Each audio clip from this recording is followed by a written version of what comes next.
दोस्तों, आज की कहानी है परिवार का साथ, खुशियों का राज। रामपुर गांव में एक छोटा सा परिवार रहता था। इस परिवार में पिता रामनाथ, माँ सरिता, बेटा रोहन और बेटी आर्या थी।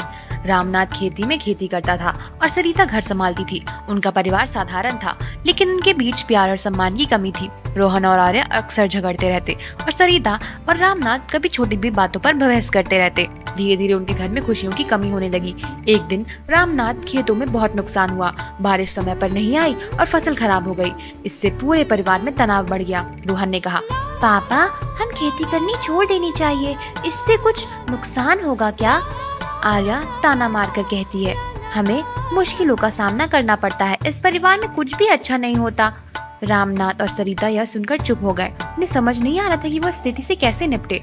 अगले दिन गांव में एक संत का आगमन हुआ।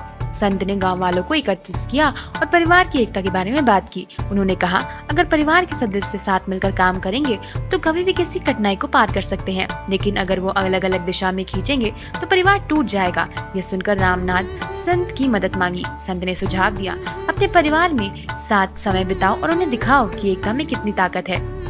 रामनाथ घर लौटकर अपने परिवार से बात की। उन्होंने कहा, अगर हम साथ रहेंगे तो हर समस्या का समाधान निकल सकता है, लेकिन हमें एक दूसरे का साथ देना होगा। महीनों की मेहनत के बाद खेतों में फसल लहराने लगी। यह देखकर परिवार के सदस्य सभी खुश थे। रामनाथ ने कहा, यह सिर्फ हमारी एकजुटता का नतीजा है।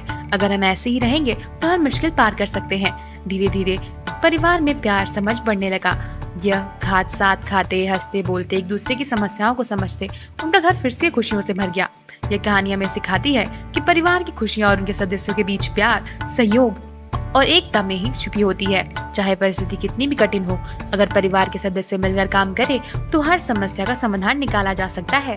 तो दोस्तों, यह थी आज की स्टोरी। मिलते हैं अगले वीडियो में। देखने के लिए धन्यवाद।